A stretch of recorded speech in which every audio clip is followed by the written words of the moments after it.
A lo largo de la historia, las fuerzas militares colombianas han crecido, adquirido experiencia y desarrollado sus doctrinas militares de la mano del conflicto armado interno, lo que ha tenido efectos profundos sobre la configuración del sistema político colombiano. Partimos de la premisa de que una de las características de este sistema es la exclusión política, antes de la Constitución del 91, y con posterioridad han cerrado espacios de negociación tanto a una correlación de fuerzas favorable a las insurgencias, especialmente a las FARC, y a la persistencia de causas estructurales del conflicto como la tenencia y uso de la tierra. Las fuerzas militares han jugado un importante rol en la preservación o resolución de estos conflictos, desde la violencia bipartidista en mitad del siglo XX, la participación de estas en la guerra de Corea, hasta la fundamentación de visiones de país y de idearios políticos enteros. Por eso nos preguntamos cómo se ha transformado el papel de las fuerzas militares en el sistema político colombiano tras la firma de los acuerdos.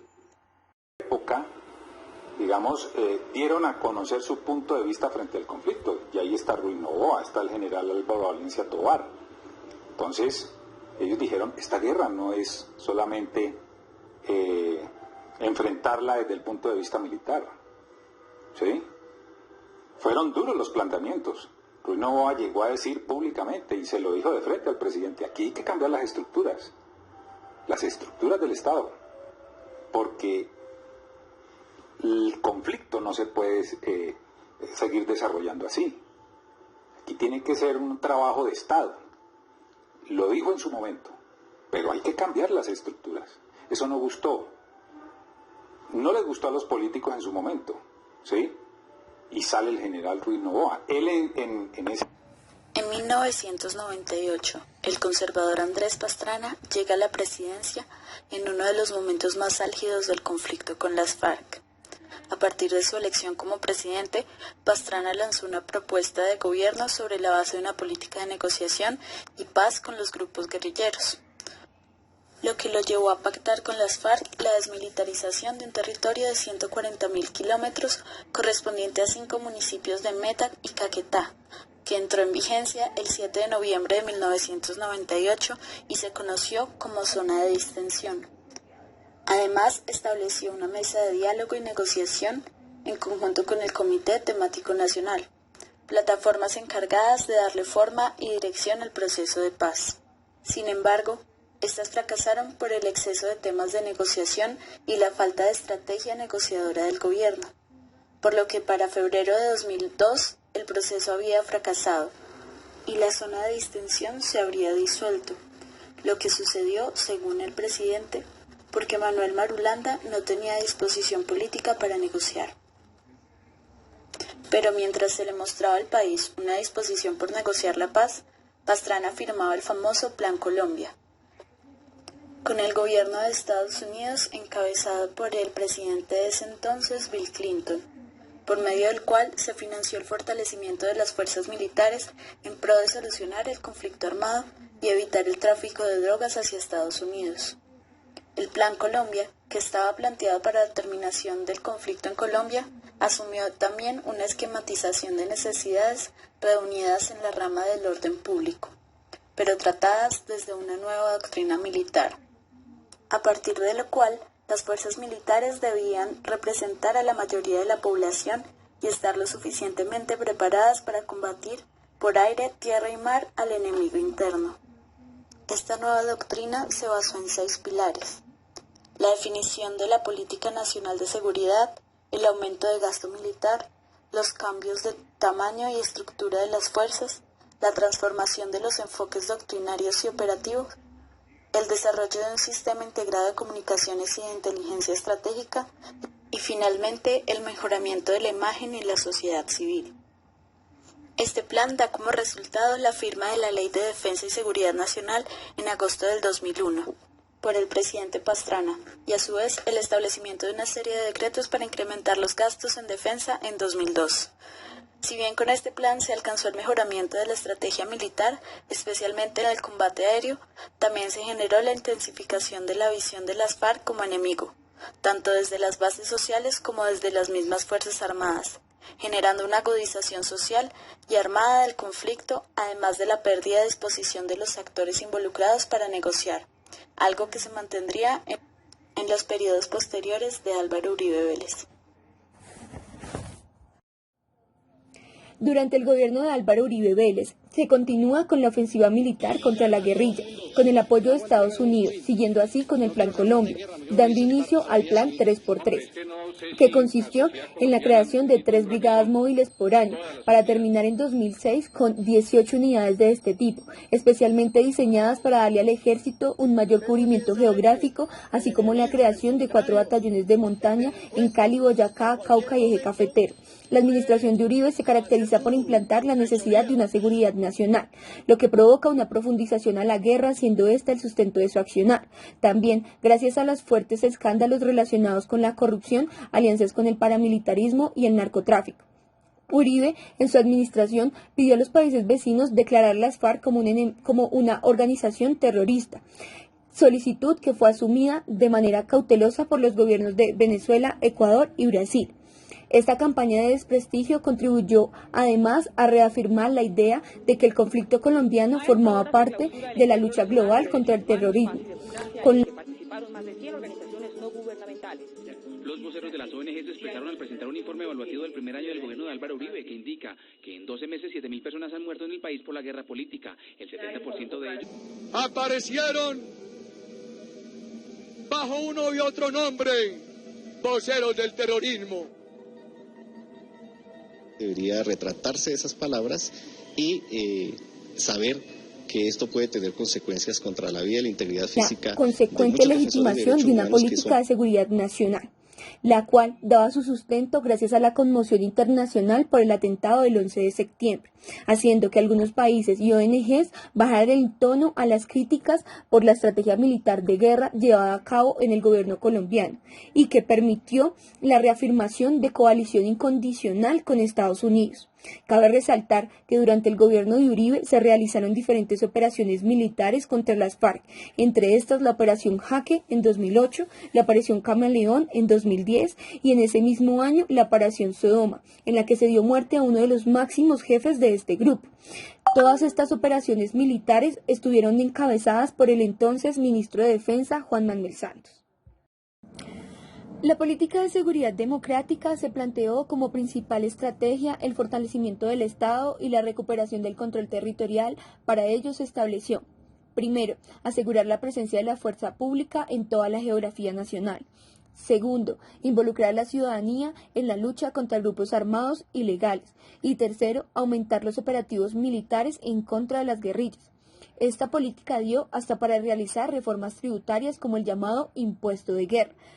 Con la implementación de una serie de mecanismos de integración y movilización social, se logró involucrar a la ciudadanía en un apoyo a las acciones militares y belicosas que se evidencian hasta la actualidad. Tras 8 años de haber estado en el poder, Uribe es reemplazado por su candidato y exministro de Defensa, Juan Manuel Santos, quien, como ya se dijo, jugó un papel muy importante en la estrategia militar utilizada durante este mandato. Al llegar al poder, el principal objetivo de Santos fue mejorar las relaciones con los países vecinos, algo con lo que su antecesor no estuvo de acuerdo, pero que ayudó más adelante a agilizar la economía e incluso a establecer las negociaciones de paz. Gracias al debilitamiento de la guerrilla, alcanzado en el gobierno de Uribe por la intensificación del combate armado, Santos se planteó la posibilidad de iniciar un diálogo con las FARC, lo que cambió completamente el panorama político y militar. Esta decisión fue criticada por diferentes sectores, entre estos el inmediato expresidente, ya que significó un giro para la política de seguridad democrática. Es así como durante este periodo presidencial, Santos optó por la llamada Política Integral de Seguridad y Defensa para la Prosperidad, con la que, pese a no estar enfocada en la consolidación del proceso de paz, sí buscó la construcción de esta misma, por lo cual estaba enfocada en estimular la participación de la sociedad en la resolución del conflicto, más que en el fortalecimiento de las fuerzas militares. En general, esta política de defensa buscaba contribuir a la gobernabilidad democrática, prosperidad colectiva y erradicación de la violencia mediante el ejercicio de la seguridad y la defensa y la aplicación adecuada y focalizada de la fuerza. Esta nueva mirada del conflicto que ofreció Santos le permitió ganar cierto apoyo internacional que le facilitaría en 2012 establecer la mesa de diálogo con las FARC, dando inicio al proceso de paz en La Habana. El segundo periodo presidencial de Juan Manuel Santos, de 2014 a 2018, tuvo como bandera política la continuidad del proceso de paz a través de la mesa de diálogos en La Habana. La persistencia en este proyecto representó un gran reto para el gobierno en cuanto a la inclusión de actores en el proceso, de manera que se generaran el menor conflicto y la mayor confianza posibles. Uno de esos actores fueron las Fuerzas Armadas, que tuvieron una voz en la mesa mediante la participación de los generales Jorge Enrique Mora y Óscar Naranjo, personajes altamente reconocidos en esas organizaciones y con amplio conocimiento sobre el conflicto armado colombiano. No obstante, esto no fue garantía de eliminación de tensiones. Todo lo contrario, reveló las amplias divergencias a la luz del tema de la terminación del conflicto con las FARC y alimentó la ideología de partidos opositores al proceso, en cuanto veían este acto como un sinsentido al igualar a la guerrilla con los militares. Si bien no se vulneró el principio de no deliberancia de los militares, sí se evidenciaron sus afinidades políticas. El proceso finalizó con la firma de los acuerdos en el Teatro Colón el 24 de noviembre de 2016, tras los estrechos resultados del plebiscito que favorecieron el no y que llevaron a una negociación con los sectores opositores. En la coyuntura se delimitó como uno de sus objetivos un mayor compromiso de todos los órganos del Estado y en particular de las Fuerzas Armadas, con el respeto integral a los derechos humanos, en aras del éxito del acuerdo de paz y el posconflicto en Colombia. Por tanto, en la acción militar se hizo fundamental la reevaluación de la definición del enemigo subversivo. Al respecto, afirmó la Comisión Histórica del Conflicto y sus Víctimas de 2015 que, en el marco de relaciones específicas, el enemigo es ante todo enemigo político y no simplemente enemigo militar o fuerza combatiente. El enemigo insurgente es concebido como un movimiento organizado en diversas formas y dispuesto a movilizar diferentes recursos para disputar el control del aparato estatal, para subvertir el orden existente y trastocar la estructura del poder. Las Fuerzas Armadas, dado que representan la fuerza represiva del Estado, han sido responsables por sus actuaciones en desarrollo de la política estatal de la seguridad nacional, especialmente cuando ésta ha propiciado la violación sistemática de los derechos humanos, comprometiendo así el mismo comportamiento del sistema político hacia su cierre, ante la imposibilidad de que nuevas fuerzas sociales y políticas se organicen y se expresen libremente sin el temor a ser víctimas de la persecución y estigmatización desde doctrinas contrainsurgentes o de seguridad nacional. Debido a ello, en las fuerzas militares se ahondaron esfuerzos en una gran reforma, que por supuesto involucró una transformación importante en la doctrina militar. Así, la doctrina Damasco para el Ejército Nacional, puesta en marcha en 2015, fue formulada para asumir los retos subyacentes del posacuerdo. Entre los más relevantes se encuentran el reconocimiento de los excombatientes de las FARC como nuevos actores en el sistema político y como civiles a proteger, no como enemigos a combatir, y la modernización y tecnificación de su accionar ante amenazas a la seguridad nacional de carácter físico y virtual, transformando así el concepto de enemigo desde una perspectiva globalizada. Esta modernización incluye la profesionalización de sus soldados y la tecnificación del lenguaje militar según los estándares internacionales, en aras de exportar seguridad. El gobierno Duque llega respaldado por el uribismo, luego de una muy corta trayectoria pública. En materia de seguridad, una de las primeras decisiones que tomó fue la de cambiar la cúpula militar. Luis Fernando Navarro fue nombrado como el nuevo comandante de las fuerzas militares, Nicasio Martínez como comandante del ejército. El almirante Evelio Ramírez presidirá la Armada Nacional, mientras que en la Fuerza Aérea Colombiana se designó al general Ramsés Rueda. Como director de la Policía Nacional fue designado el general Óscar Ateortúa. Todos ellos pasaron por la Omega, la unidad de élite contra guerrilla, es decir, el nicho de su experiencia en la guerra antiinsurgente. Atención que en el discurso presidencial en el que se anunciaron sus nombramientos no se mencionó ni una sola vez la palabra posconflicto o posacuerdo. Por otra parte, el ministro de Defensa de Duque es un empresario que viene de la presidencia de FENALCO, sin conocimiento real sobre temas de seguridad y defensa. Tal vez un anticipo de qué vendría después. Son ellos los abanderados de lidiar con los restos del posconflicto, el cual el uribismo ha percibido siempre como una falsa paz y ha caracterizado la situación del país en consonancia con esta idea. El plan de guerra planteado es el contenido en el Plan Bicentenario, construido a partir de los planes El que la hace la paga y el Plan Diamante. En líneas generales, no se plantea algo diferente a consolidar la protección del Estado y sus recursos, la estabilización territorial y el creciente fortalecimiento de las fuerzas militares. No contiene variantes relevantes en lo que respecta al particular contenido en el que se inserta. Por ello se regresa a la nominación generalizada de todos los actores vigentes en el conflicto bajo una misma categoría, grupos armados o GAOs, y se mantiene la erradicación forzada de cultivos ilícitos como principal vía de combate al narcotráfico.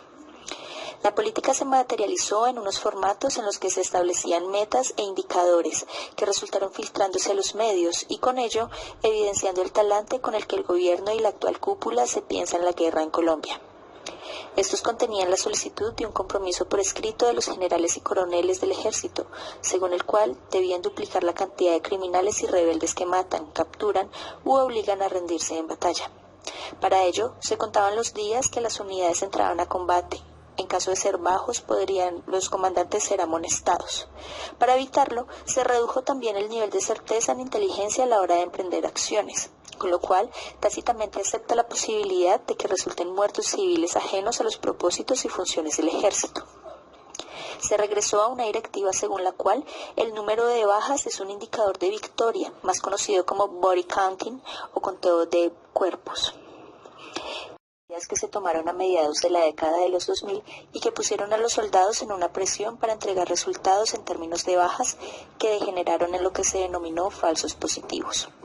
El propio Nicasio Martínez llegó al cargo y fue ascendido a pesar de recaer sobre graves cuestionamientos por parte de Human Rights Watch, en el sentido de haber estado involucrado en este escándalo como comandante de la 10ª Brigada Blindada. Esto sumado a que el gobierno pertenece a un sector político que ha negado la existencia del conflicto armado interno, pone de presente que la doctrina militar no está enfocada a enfrentar los retos particulares del posacuerdo, sino que se mantiene en una ofensiva militar ordinaria e incluso probada peligrosa en su relacionamiento con la población civil, como si nada hubiera cambiado en los últimos 10 años. La razón por la que se conoció de esto es que algunos de los oficiales discreparon profundamente, pues reconocieron en ella los errores del pasado y fueron ellos quienes filtraron la información.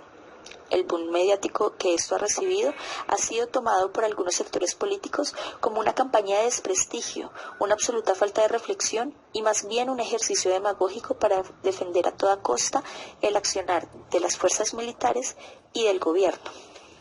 La desmovilización de las FARC constituye sin lugar a dudas una gran victoria, tanto por el desarme de esas como por la ampliación del espectro político de la democracia colombiana. Una cúpula y una doctrina diseñadas para el conflicto, cuando estamos en posconflicto o como mínimo en posacuerdo, puede incendiar los territorios que se intentaban apaciguar y por esa vía reciclar una vez más la violencia en Colombia. Los presidentes de Colombia han intentado establecer procesos para la culminación del conflicto. Lo han hecho desde posturas diferentes. Estas intenciones políticas han llegado a moldear el papel de las fuerzas militares frente a los órganos gubernamentales, de los grupos armados y frente a la sociedad en general. Si bien con los acuerdos de paz de La Habana se logra cambiar las dinámicas del conflicto y, en teoría, las funciones de las fuerzas militares, el gobierno, en lugar de acomodar la doctrina militar a un estado de posacuerdo, ha decidido darle continuismo a la creación de un enemigo político, a través de indicadores y de mediciones de resultados bastante problemáticas que rememoran circunstancias muy diferentes a las que vive hoy el país. En definitiva, las fuerzas militares han mantenido una obediencia generalizada a los mandatos civiles emanados del Ejecutivo. Y como se deriva de la encuesta realizada, la subordinación de estas a los mandatos constitucionales se corresponde con la comprensión del rol del estamento en una democracia. Sin embargo, las desviaciones que se han dado con casos como los falsos positivos tienen que ver más con las dinámicas propias de la degradación del conflicto y de la concordancia de la existencia de este conflicto, el enemigo que postulan con intereses políticos de la élite. Las oportunidades en las que la élite se ha planteado la negociación no ha coincidido con oposiciones férreas del estamento militar en términos de sabotaje, por ejemplo, con ocasión de la discrecionalidad total con las que cuenta la presidencia para prescindir de los militares activos que no ejecutan ejecuten sin más sus órdenes. Por eso, la calificación que hace la doctrina del conflicto armado interno y del enemigo como beligerante puede ser suficiente para que las fuerzas militares se plieguen a los esfuerzos que en adelante se emprendan para la ampliación del espectro político colombiano. Por eso es dable concluir que la influencia principal de las fuerzas militares en el sistema político colombiano ha sido el de la estabilidad. En ese sentido, se le otorga algo de valor al lugar común de afirmar que Colombia es una de las democracias más estables y largas de América Latina. Independientemente de la opinión que se tenga con respecto al carácter democrático o no de este sistema político, la estabilidad que ha recibido ha tenido que ver determinantemente con el papel que se ha intentado explicar en este video de las fuerzas militares. No queda sino hacer un pequeño homenaje a las fuerzas militares, que entregan su cuerpo y su vida, su bienestar familiar, su propio bienestar mental, personal, para la construcción de un mejor país, teniendo en cuenta el rol subordinado que tiene el poder civil. No es sino aplaudible que sigan respetándolo y que sigan manteniendo como directriz última y como jefe real a la constitución política. A la sociedad colombiana, sus principios y es necesario rescatar con dignidad, la existencia y el papel que han jugado estas fuerzas. Este uniforme es el más aún orgullo de Colombia, cuando existe la plena posibilidad de que a través de ellas pueda verdaderamente construirse la paz de este país. Un mejor futuro se construye también de la mano de estas personas, que en muchas ocasiones se entregan más que sus críticos. Las Fuerzas Armadas deben ser depuradas y debe establecerse algún criterio mínimo de funcionamiento para que no varíe tan absolutamente con cada gobierno. ¿Sí? Nuestros soldados son los campesinos. El compromiso absoluto a la Constitución y a los derechos humanos es el punto de partida.